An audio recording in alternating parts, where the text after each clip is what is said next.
What is good, everybody? Welcome to an emergency Niners Nation live podcast. And all I can say is ding dong, Russell Wilson is finally gone. We got the news today, just moments ago, from Adam Schefter that Russell Wilson is going to be traded out of Seattle, out of the NFC West, out of the NFC, and more importantly, out of the 49ers' hair. He is going to the Denver Broncos, although I will say San Francisco will have to play him at least once next year because the Niners do travel to Denver, so they will still see Russell Wilson. We're not totally done yet, but barring that, Russell Wilson is not going to be the 49ers' problem in the years to come. He has been traded, or he will be officially traded from Seattle outside of the division. And this is just like, oh man, I've just been waiting for this. This is just like a nice breath of fresh air. It's finally happened. It has finally happened.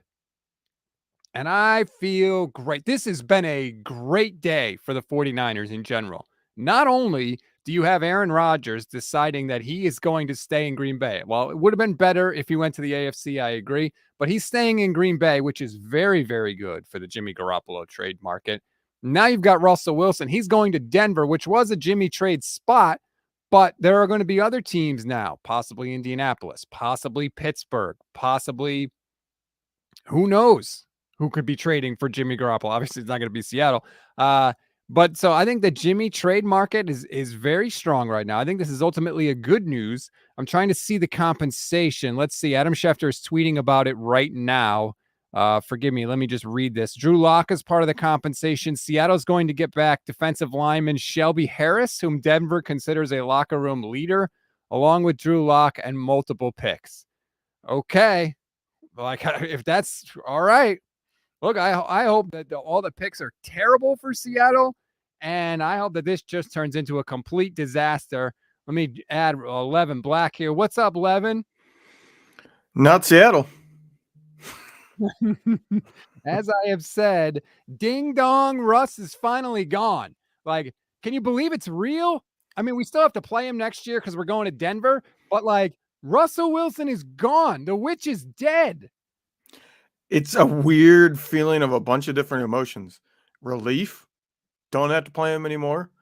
Happiness, Seattle is a freaking wasteland at this point. Like, they were a bad team that was maybe playoffs just because they had a really good quarterback. For you, you got a little bit of anger like he lied to you? Because you talked to him like a month and a half ago, and he's been adamant, like, I'm not leaving Seattle. Well, that turns out to be complete BS. I knew. You could tell when I talked to him, he wouldn't just say, no, I want to stay, or yes, I want to stay. He always just vomited up this word salad. And Levin, I'm concentrating on Seattle. Right. I'm concentrating on this moment. What moment, Russ? There's no game. There's nothing to concentrate on. So it's absurd. He's gone. Julio watching on the Niners Nation YouTube page. Let's freaking go. Perfect quarterback market. Rodgers stays in Green Bay and Russ is out of the NFC West. Yeah. Sorry, Aaron Rodgers. You had the news cycle for like 10 minutes and now it's Russell Wilson on the same day. Let's get to that first, Levin. How do you think this impacts the Jimmy Garoppolo trade market? I mean, it helps a little, but I don't think it's going to change anything drastically. If somebody truly wanted Jimmy Garoppolo, they would have made the deal. The only one out there is possibly there's a team out there that has offered enough and Jimmy has vetoed using his no trade clause. Like, that's possible in Washington. You know, we've talked about it. We talked about it with Grant Cohn last week that it's possible, and I wouldn't blame him at all that Jimmy is saying no to Washington because they're going to be in the press for all sorts of negative things for the next year. Like, who wants to go there to try to earn their name and prove that they're truly a good starting quarterback? But in terms of his market, like, I would guess that maybe there's a team now that's willing to give up a little more, but it's not like they're in the same stratosphere. You know, you're talking about having to give up multiple firsts and a bunch of other stuff to get either Russell Wilson or Aaron Rodgers. For Jimmy Garoppolo, like, a second gets it done instantly. A third probably gets it done, in my opinion. So it's not like a team suddenly goes, oh, well, we were willing to trade 2 first-round picks and a bunch of other assets for one of those two. I guess now we can trade a second-round pick. No. Like, I feel like the teams that were in for Jimmy Garoppolo weren't going to be in on those two because it's completely different stratosphere of deals. I'm just so glad he's gone. John Lund just had a tweet. Russell Wilson career against the 49ers, 17-4, including the playoffs, 64.7 completions, 36 touchdowns, 10 interceptions. Like, there is no other way to put it.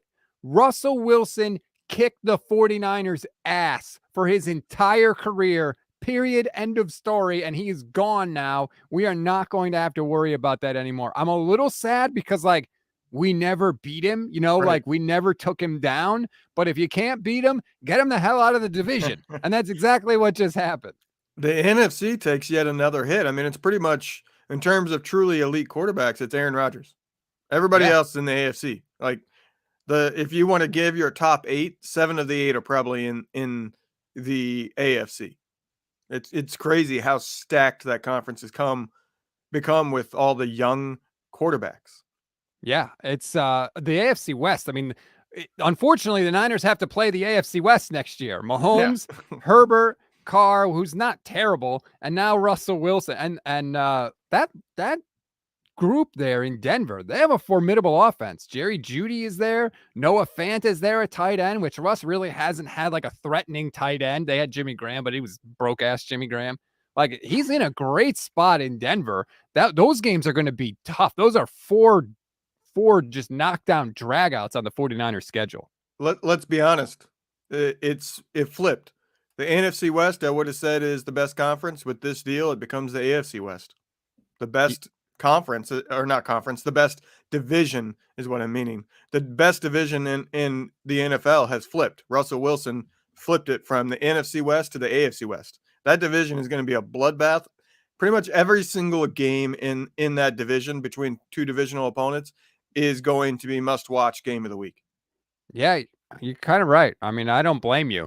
And you know what? I'm here for it. Like, I don't have this pride thing. Like, do I want the 49ers to beat everybody? Yeah. But if they got to a Super Bowl playing a bunch of crap teams and played nobody good in the playoffs, like, I'll take that too. I don't care. Like, it doesn't matter. Your championship doesn't count any less if you beat bad teams or good teams. They still give you the trophy. It's like they say the person that graduates medical school last in their class is still called doctor. Yeah. How do you think Derek Carr feels right now? He's got to be sitting there going like, come on. Yeah. I mean, it's hard. It's hard to elevate yourself as a quarterback when you're going to be the 4th best quarterback in your division. You know what I mean? Like, how do you look good in comparison? Like, it's going to be hard for him. And he's got to be looking at it now going, do I really want to re-up and stay in this division? Like, I got to beat these 3 guys to win a division title, just the division title, let alone then go through them in the playoffs. Like, if I was a quarterback in the AFC, I would be looking at, maybe I want to go to the NFC. Yeah, I don't know how you could see it any other way at this point. Clearly, the NFC is the weaker conference right now. It's going to be just a brawl in the AFC for years and years to come. I'm trying to check right now to see if there's been any update to the odds for the 49ers, because all of a sudden, Niners winning the NFC looks a hell of a lot better. The Niners are still at plus 550, which is third. The Rams are plus 400. The Packers are plus 450. The Niners are plus 550. The Seahawks are at plus 1,600, but that hasn't been updated since yesterday. Actually, no, wait a minute. I'm sorry. They probably go to like 2,500. I don't know when that was updated, but yeah, no, I'm sure it has to have affected them, because supposedly Drew Lock is in the deal. So, yeah. I mean, if you're Seattle, like that's who you're going for Noah Fant is in the deal also. Oh, Seahawks will receive. Here we go. This is USA Today. Sorry, I'm trying to check on this stuff as we host this thing. Seahawks will receive 2 first-round picks, 2 second-round selections, Drew Lock, Noah Fant, and Shelby Harris. So that is the package, according to USA Today, that the Seahawks are getting from Russell Wilson. You know what? If I'm Denver, I would make that, like, that's an easy call. That's an easy call for me. 2 firsts and 2 seconds. Who cares? Like, that, to me, I think Denver wins the trade. Yeah, I think it's a win-win. I think that's enough compensation that it's not a bad deal for Seattle. Seattle probably had their hands tied behind closed doors. I'm sure Russ had a trade demand in, and he just doesn't want the fallout. Uh, which, ironically, the way this went down, the fact that it came immediately after Rodgers and all that, didn't get messy, didn't get leaked ahead of time. Russ gets to save a lot of face with the way this went down. People aren't going to be sitting here going, oh, Russ forced his way out. They really didn't want to trade him. You know, if this dragged on and it came out, Russ had demanded a trade and things sit for a month, nobody's meeting their offer, people are going to start to turn on Russ and be like, this guy is, ruining the team. He gets out kind of scot free. Yeah, I mean, I didn't think he was going to get moved unless he expressly said publicly, I want out. Now, maybe he put his foot down behind closed doors. I don't know. But I thought he was going to have to publicly do it because I didn't think that Seattle would trade him unless Right. he kind of forced them to.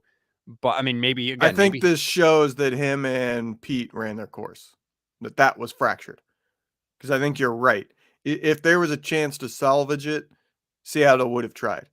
The fact that they pulled this trigger and they had this deal must have been agreed to prior to the Rodgers stuff. And it was just if Rodgers is gone, I'm guessing Denver had a deal in place with Green Bay that if Rodgers doesn't re-sign and truly wants out, Denver gets him. well, that's And what Mike Denver had this sitting. Florio had said that they had a pack. Rodgers Right. had trade agreements in place with Denver, Pittsburgh, and one other team, which is escaping me at the moment, Tennessee. So supposedly the Rodgers deals were worked out. Now, how much did Denver have to pivot to do Right. this Russell thing? Obviously, not that much because it got done pretty damn fast. Yeah. I had one reaction that is a little I think as it comes down, I'm curious if anybody will flat out ask him, did Von Miller know yesterday? Yeah, because Vons was talking about wanting to go back to Denver. How about this? The Broncos have used 11 different starting quarterbacks since Peyton Manning retired prior to the 2016 season. That's tied for the most in the NFL over that span.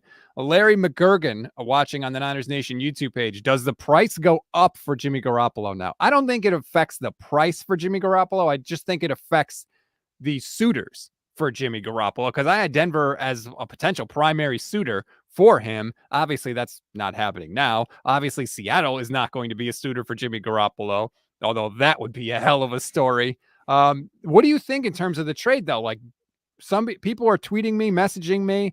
I think Jimmy's going to get traded like today or tomorrow. Do you think now? I mean, the Rodgers domino I has think fallen. The yeah. Russ domino has fallen. Jimmy's the next big piece, right? If Jimmy is not traded in the next couple days, I would say by the weekend, then to me, that means there is no deal. And that the team is either waiting for the new league year when Jimmy's no trade clause expires and they can pull the trigger and trade him right away, or they're going to end up releasing him just before free agency. Like that's what it means to me. Like they got to have a deal at this point. Like they have to have done all the negotiating there is to negotiate at this point. So they have to know what it is. The only thing I would argue, maybe these two quarterback moves, not really Russ, but the Rodgers one, maybe it actually hurts Jimmy. Like there is a potential there that a team goes, well, Jordan Love's out there. Oh, come on. Hey, if I was running a team and I needed, a shot in the dark to save my job, do I want Jimmy Garoppolo coming off his shoulder surgery on his throwing shoulder, knowing what he is, which is an average quarterback, not really any high level potential anymore, or take the roll of the dice that is extremely risky, but also has at least some high level reward chance? You know what I mean? Like if I'm a GM of a team, would I rather trade a second round pick for Jordan Love or Jimmy Garoppolo with what we know right now? I would probably choose Jordan Love just because you don't know what Jimmy's going to be when he gets back. Like people can say it's not that big of a deal, the surgery. It's still his throwing shoulder. And he already had a below average arm. So what happens if it took another hit to where he just doesn't have the strength that he had prior to the injury? Well, then he's Chad Pennington, end of career Chad Pennington, where he just doesn't have the arm strength to do what he needs to do, and defenses know it. Except he's Chad Pennington that throws way more interceptions. But I don't think you're going to have to give up a second round pick if you want Jordan Love. Why would you? The Packers aren't going to do anything with him. If I want Jordan Love, if I'm like hell bent on it, the thing that makes him appetizing over Jimmy Garoppolo is potentially a higher ceiling, and two, I'm giving you a 5th round pick for Jordan Love. Otherwise, One of the NFL guys tweeted out that they asked around at the combine, and the consensus was Jordan Love would probably go for a 2nd round pick. How about this from Julio? Levin, you're underestimating the impact of desperation. When you're desperate, you'll take the guy. Will you take the guy that went to the NFC Championship game or Jordan Love? You don't have 2 to 3 years to see what Love can do. What do you think about that? Way to go, Julio. It depends on your situation. If you're desperate, that's about the only way I guess I would trade for Jimmy Garoppolo. So I guess that makes sense. But, well, but okay. No, like to me, Jimmy Garoppolo is not going to save anybody's job. Like I've said on our pod, like he's somebody that is average, and it's hard to find an average quarterback. There are a lot more below average to terrible quarterbacks in the NFL than there are average or better. Like it's a position where there's only maybe 16 guys who can do it in a halfway decent job where you have the chance to go to a Super Bowl with them. You know what I mean? Now, Jimmy's not elevating a team at all. He's just better than most out there. So, if you're a team that could be 8-8 and you add him, maybe you get to 10 or not 8-8, 8-9, and you add him, you can get to 10-7, maybe get in the playoffs. Like, I don't think that's going to save anybody's job. If you're desperate enough to think Jimmy Garoppolo is your savior, you're probably not belonging in the position you have. Okay, let's do this if you can, if you're willing to indulge me. I will pretend to be John Lynch. You pretend to be various GMs around the league. I'll give you a specific general manager, and let's have the trade discussions because I think I can sell this to you if you'll let me. Are you down to do this? Sure. Okay. We'll see how this goes. Let's start. You be Kevin Colbert, the current Steelers GM. I will be John Lynch. I'm calling you right now. So answer your phone.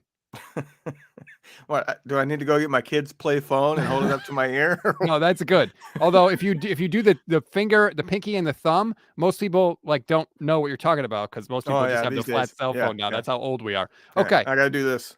Kevin, John Lynch with the 49ers. How you doing? Well, it depends on what you're calling for. Well, I'm calling because I think you know that you need a quarterback and we have one to sell. We have one that can get you right back into the playoffs in the AFC. Okay. I think I have one with Mason Rudolph. Sorry. I have to say that because that's what they're going to say. I don't personally believe that. Look, Kevin, you're a very busy man. I don't want to waste your time. I think you know the position we're in. We can hammer this thing and get this done right now. You can have your quarterback in place before free agency starts. So what's it going to take? I already told you. I'll give you a 4th round pick right now. 4th round pick? We're talking about a guy that's gone to the NFC Championship game in the Super Bowl in 2 out of the last 3 years.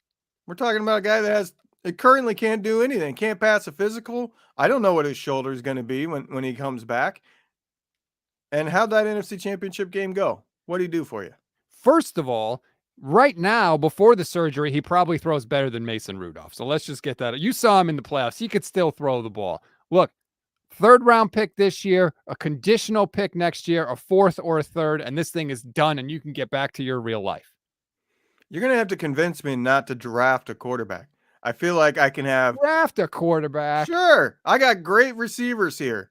I can get a quarterback that I believe in that has high level potential and he can do well enough. I mean, I just threw out a dead body in Big Ben and we made the playoffs. So that's disrespectful and hilarious, Kevin.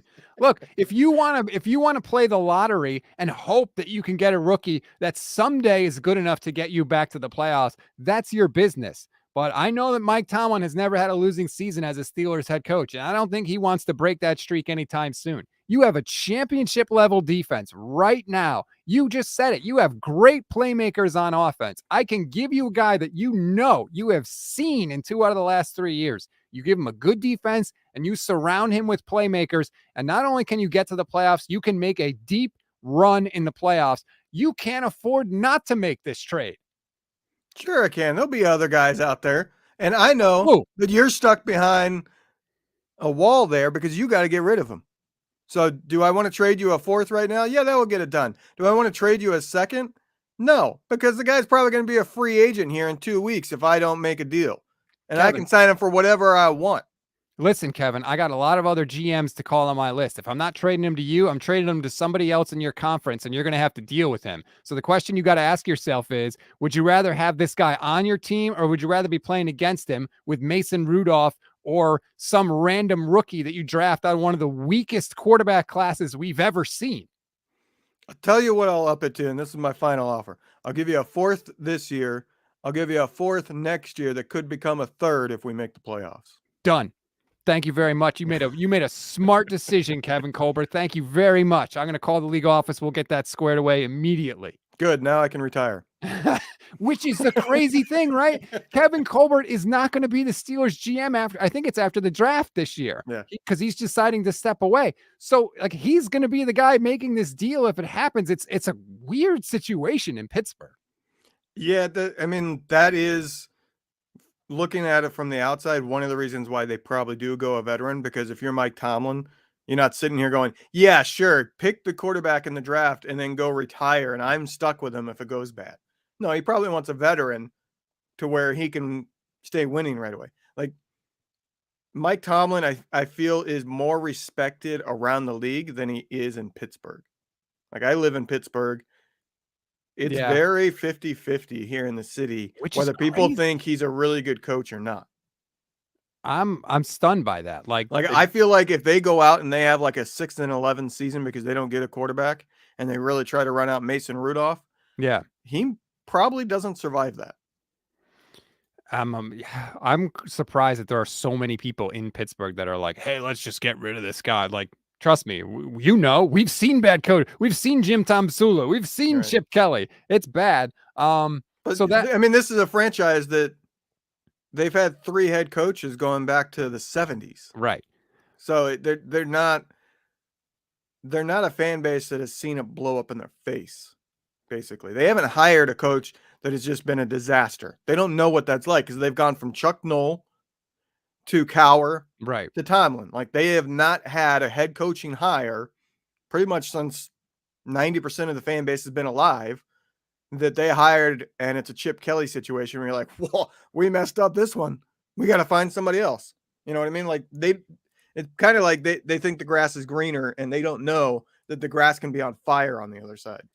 So we did just the Steelers situation. How much different do you think the conversation goes if I'm calling Washington, or I'm calling Indianapolis, or I'm calling somebody else? Do you think the conversation is much different? Do you think the return is much different? No, I feel like what the situation is, from the little bit that's leaked out, I feel like Washington probably has offered enough. I don't know what enough is, but I feel like they are probably the top bid, and Jimmy is saying no to Washington. Because I don't blame him. There keeps being reports that come out from different people saying Washington's really interested in Jimmy. So I think that's probably true. The problem is I don't think the Steelers are overly convinced that Jimmy is that much better than Mason Rudolph. So I think they think he is better and they're willing to make a deal, but they're not willing to overpay for it. And at the same time, I think the Colts are probably sitting there going, is Jimmy better than Wentz? And I think that's a legitimate question. I think they're both average quarterbacks who have extreme Achilles heels, if you want to call it. They're quarterbacks that I think make pretty good decisions most of the time, but they only like to do the same thing over and over. They're limited in what they're willing to throw, and defenses can adjust, so they end up turning the ball over. See, I think the sell to the Colts is even easier, because what I would say is, look, you just had to deal with Carson Wentz. The dude is borderline uncoachable. He wasn't willing to do everything he could to win because he wouldn't get the vaccine, and he, potentially put the whole season at risk. He couldn't beat the 2-win Jaguars with his playoff life on the line at the end of the season. You've had to deal with this guy for a year. You admitted yourself that they didn't flat out say it, but they all but said that he's not going to be on the team next year. You get Jimmy Garoppolo in there. Ask DeForest Buckner, Chris Ballard. Ask DeForest Buckner if Jimmy Garoppolo, how he is as a leader, if he's coachable, if his teammates like him. Because I guarantee you the 49ers players love Jimmy Garoppolo a hell of a lot more than the Colts players like Carson Wentz. Yeah, that's potentially true. I I don't know. Like, I feel like there are other quarterbacks out there that I don't personally think are your saviors, but I don't think they're much worse, if worse at all, than Jimmy Garoppolo, like, that nobody's talking about, like Teddy Bridgewater. Do I think Teddy Bridgewater is that much worse than Jimmy? No, I think they're pretty equivalent. You got to remember the weapons Jimmy Garoppolo's gotten to play with and the coach that he's gotten to have. You know, to me, he's not that much different. He's one of those guys that is, he gives you enough moments where you almost convince yourself, yeah, this is the guy, but in reality, he's not the guy. Well, I mean, from a skill standpoint, I agree with you, but like this is not fantasy football. Like coaches, general managers, Ron Rivera, people like that, they're going to look and say, Jimmy Garoppolo has had success in the playoffs. Teddy Bridgewater's never done that. Right. He's never, there is a tangible kind of like proven commodity feel. You got to sell your fan base, and it's really easy to sell your fan base on Jimmy Garoppolo. It is. It really, and honestly, like, let's just say the Commanders trade for Jimmy Garoppolo. He's the best quarterback they've had in a long time there, really. Maybe since RG3. I mean, granted, I'm just trying to think off the top of my head. I haven't researched this. I would say Alex Smith before his injury. Maybe. That's pretty close. That's end of career Alex Smith. I would say he was probably better. So, I mean, I think you can definitely sell it if you're Washington. I think you can. I think it's a tougher sell if you're Let's put Indy. it this way. Washington, maybe a part of the reason why they're big on Jimmy is they need a quarterback who's not going to create any kind of bad press. Right. And we know Jimmy won't because he doesn't say anything. And he's already dated a porn star. He got that out of the system. Yeah. But you know what I mean? Like, they need a quarterback who's going to come in, isn't going to comment on that situation, is just going to concentrate on football, isn't going to cause any waves, isn't going to go throwing his weight around the franchise, making demands or any of that. He kind of fits exactly what they need. It's just, I don't think he wants to go there, and I do not blame him. I would not go anywhere close to Washington if I was a player. This is, any way you slice it, this is a good day for the 49ers. Russell Wilson is gone. He can't hurt us anymore, 11. He can't hurt it. Like, I'm free. I'm free of Russell Wilson. I'm free of a guy who can get absolutely dominated for 3 quarters and then the fourth quarter just turn into this unstoppable force. Like, we don't have to see that beyond next year when we play Denver for one game, which even if the Niners were to lose, it's a non-conference, non-division game. No more Houdini acts. That's the part that always frustrated me with Russ. Like, oh, we got him. Oh, what the heck? You know what I mean? Not only is it not a sack, now he's chucking it 60 yards downfield to a wide open receiver. Yeah, you got to wonder what DK and Tyler Lockett are thinking right now. Especially Tyler Lockett. Like, him and Russ seems pretty close. Like, if there's one person who could come out and kind of be heavily critical and maybe get Russ some criticism, could be Tyler Lockett. Because if Tyler Lockett comes out and says, I feel betrayed because Russ told me last week that he wasn't going anywhere. You know, I mean, that would probably get a lot of publicity, and Russ would probably get asked about it. You know, for all the people, and we've gotten a lot of hate because you and I think, are some of the most skeptical hosts on the Niners Nation network here.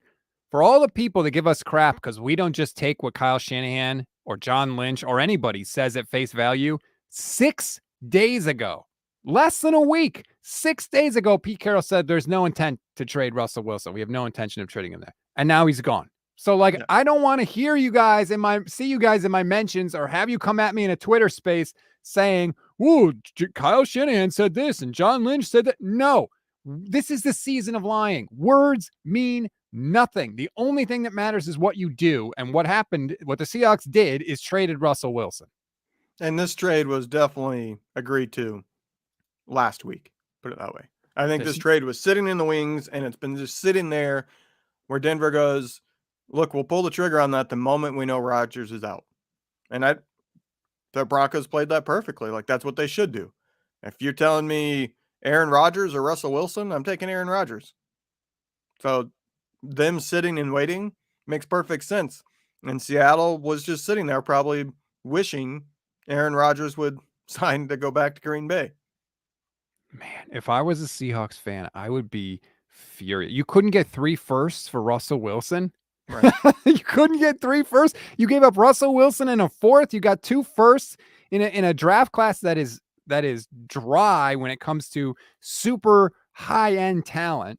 You got 2 firsts, 2 second. Like, I'm sorry. It's not only that, but like, if I'm a Seattle fan right now, not only am I devastated that, the best quarterback in franchise history is gone while he's still in his prime, I should say, but at the same time, the people that have been making the draft picks to turn this roster into a wasteland are the ones still in power. So I can't have a whole lot of faith that these draft picks are going to work out.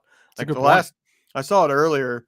Somebody tweeted out the last first round pick that Seattle actually hit really good on was, now I'm drawing a blank on his name, the safety that left a couple years ago. Jamal Adams.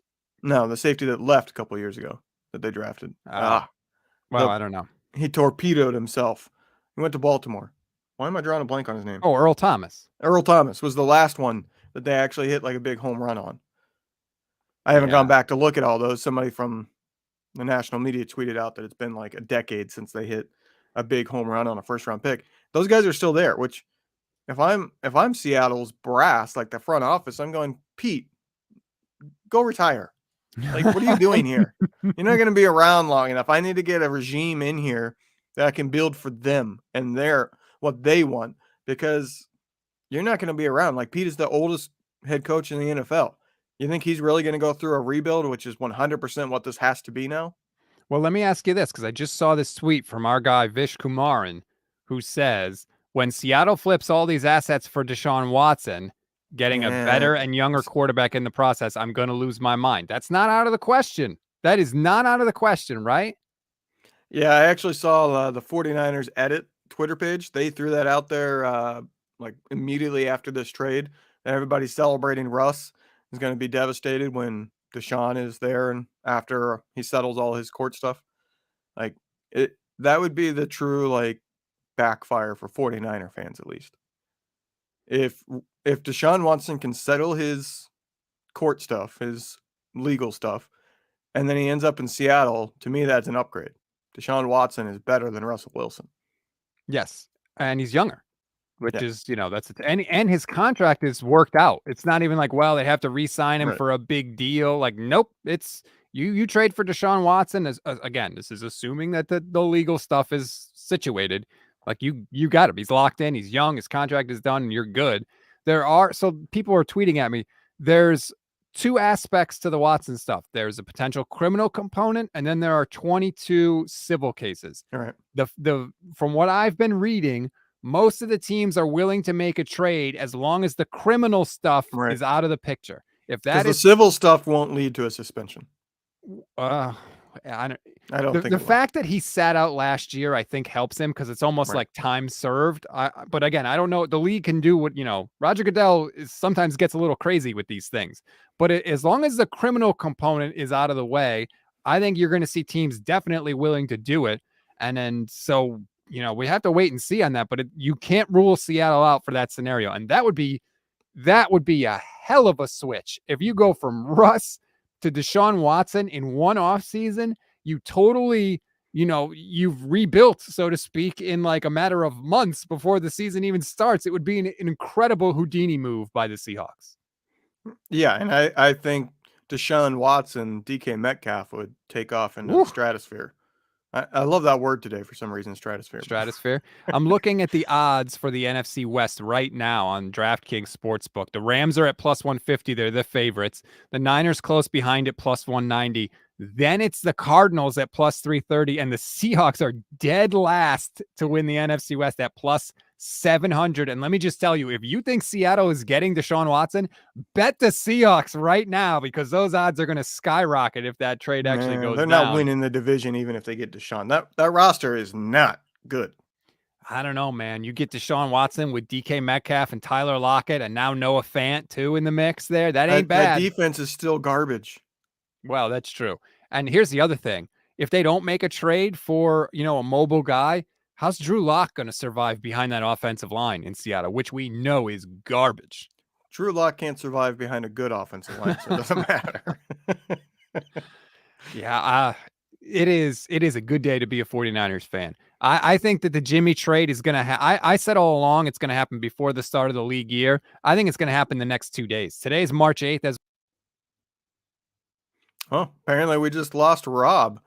What he was saying there, I definitely agree with that. We are definitely probably going to see the Jimmy trade. I think the Niners are going to take what they can get. Sorry Well, about welcome that. back there. So you know what? My mouse has a button on the side, and I accidentally clicked it, and it shot me right out of the room. I apologize. So I picked up what you were saying, and I said I agree. I think the Jimmy trade probably is going to happen. That the Niners are going to take whatever they've been able to get to this point. The only way I see a trade not happening with Jimmy is if the situation that I've talked about is the reality that Washington has a much better offer out there than anybody else, and the Niners say, we're going to get under the cap even with Jimmy on roster and then trade him the very next day when his no trade expires, and we're going to get, say a second round pick instead of a fourth round pick. Niner by Nature 88 watching on the YouTube page. Thanks for the super chat. Sir Lance, the king of the NFC. Let's look at the best NFC quarterbacks really quick since he brought it up. Aaron Rodgers is clearly number one now with a bullet. There's nobody even close to him. Number two, I would say Dak Prescott. Is that fair? I would say it's between three guys, and I think you could make an argument for any of the three depending on preference. It's either Murray, Dak, or Stafford.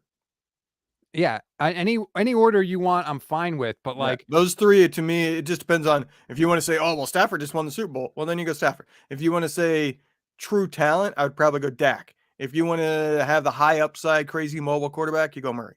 But there is a huge gap between Rodgers at 1 and those other guys. Like, it is a substantial gap. Then you get into like the Kirk Cousins of the world. Obviously, he's still in Minnesota.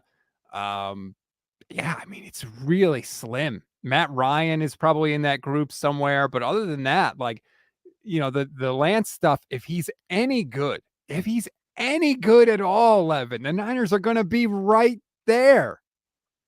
Yeah, the NFC basically has been striking out on their quarterback drafts for a decade now. Murray's about the only one that's truly hit. I mean, look at the top ones. They're not young. Stafford's 10 years in at this point. Yep. Dak is what, year 6 or 7 now?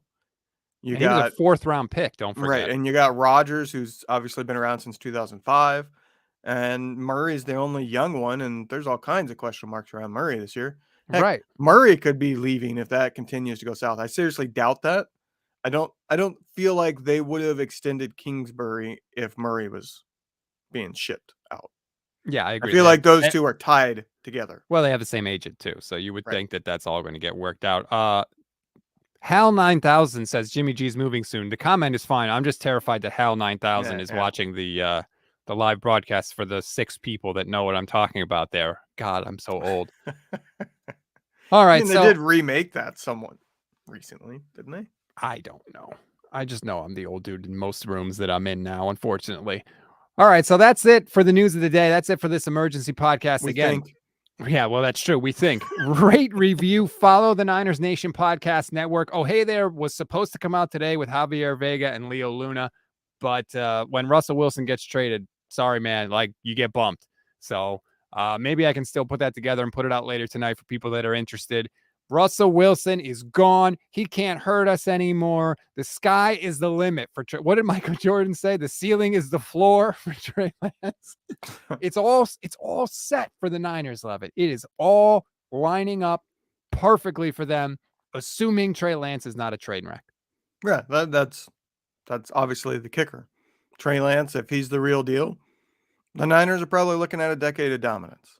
A decade, like, we say that, and people are just like, yeah, but like, really, a decade of dominance. Like, that's potentially what we're looking at, or at least a half a decade, right? Because, you got the Lance contract, the franchise tags, and all that stuff. Like, we could be entering a 49ers era now, like Andy Reid with the Eagles when he made 4 straight NFC championship games. Like, we're going to be pencil it in like it used to be in the 90s. It was pencil in the 49ers. The regular season is like the preseason, and the real season begins in the playoffs. And that's what we could be getting back to, because you got a young coach in Shanahan and a young quarterback in Lance, and a young player in Debo and Bosa and Warner. Like, we could be right at the beginning of an incredible time to be a 49ers fan.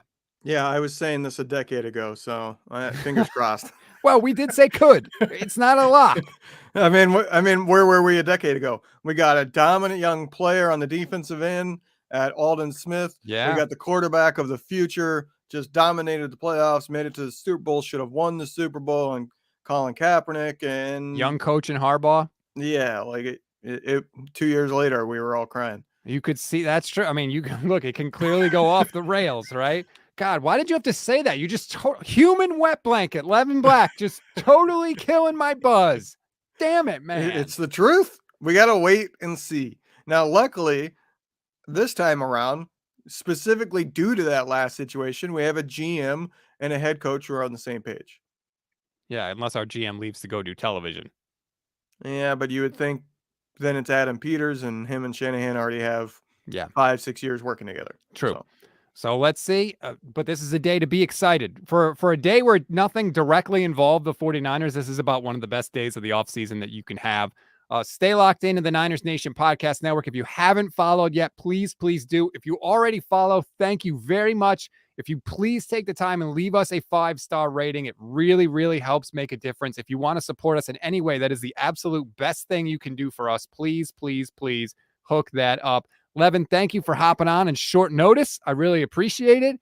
I don't know if you're skipping work, if you drove home from work, whatever you did, thank you. No, I finished up my rotation last night, so I'm off until Friday. But yeah, if you're out there, subscribe to this network. This is the network that brings you Baby Cone. Oh, God. You just wanted to say that to get that in. Enjoy the rest of your day, everybody. And we'll talk to you tomorrow. And obviously, the second Jimmy Garoppolo gets traded, we'll be doing another instant reaction podcast. Thank you, everybody, and have a good one.